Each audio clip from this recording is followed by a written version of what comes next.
Court کے سامنے باقاعدہ قرآن مجید کو جلایا گیا ہے. مسلمان کوئی کام کرتے ہیں، کوئی جذباتی پن دکھاتے ہیں جب، تو یہ یورپی کنٹریز چیختے ہیں کہ یہ مسلمان جذباتی ہوتے ہیں، مار دھاڑ کرتے ہیں، قتل و غارت کرتے ہیں. علماء اس قتل و غارت کی بھی مخالفت کرتے ہیں، لیکن جو چیز فساد کا ذریعہ بنتی ہے، مسلمانوں کے جذبات برانگیختہ کرنے کا ذریعہ بنتی ہے، وہ چیز بھی غلط ہے. دیکھو اسلام نے حکم دیا وَلَا تَسُبُّوا الَّذِينَ يَدْعُونَ مِن دُونِ اللَّهِ فَيَسُبُّوا اللَّهَ عَدْوًا بِغَيْرِ علم،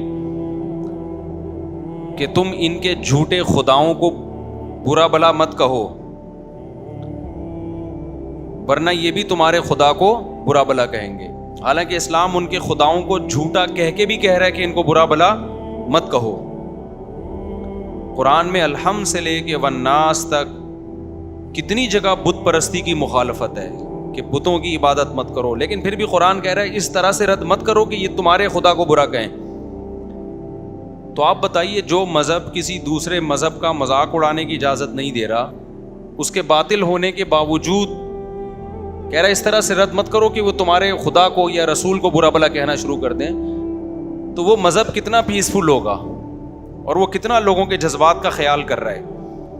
اور ان لوگوں کو آپ دیکھیں کہ آزادی کے نام پہ، ہیومن رائٹس کے نام پہ کس طرح مسلمانوں کے جذبات سے کھیل رہے ہیں. تو قرآن کی صداقت، لا تقربوا مال الیتیم، یتیم کے مال کے قریب ہی مت پھٹکو، یہ 1400 سال پہلے کون کہہ رہا ہے؟ قرآن کہہ رہا ہے.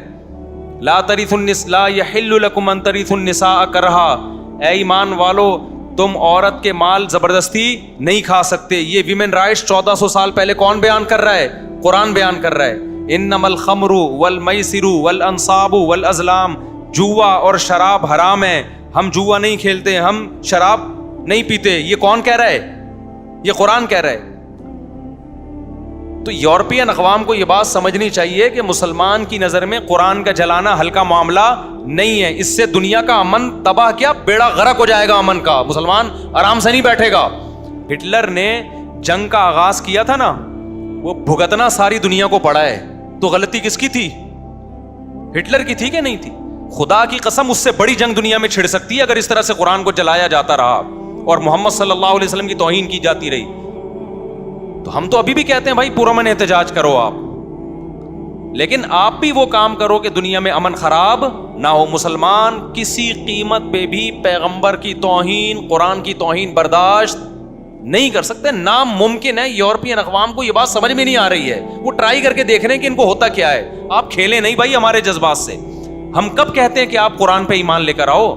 ہم کب کہتے ہیں کہ آپ محمد صلی اللہ علیہ وسلم کو اللہ کا پیغمبر سمجھو؟ لا اکراہ فی الدین، اسلام کہتا ہے دین میں زبردستی نہیں ہے.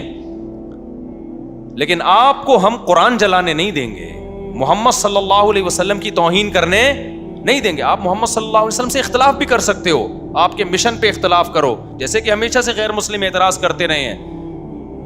اعتراض کرنا الگ چیز ہے، توہین کسی قیمت پہ مسلمان برداشت نہیں کر سکتا. اب اس کا حل کیا ہے؟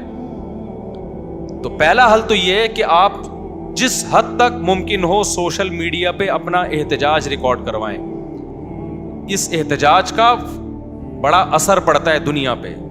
وہ جب دیکھتے ہیں نا کہ سارے چپ کر کے خاموش بیٹھے ہوئے ہیں، تو وہ سمجھتے ہیں کہ مسلمانوں میں غیرت آہستہ آہستہ کیا ہو رہی ہے؟ ختم.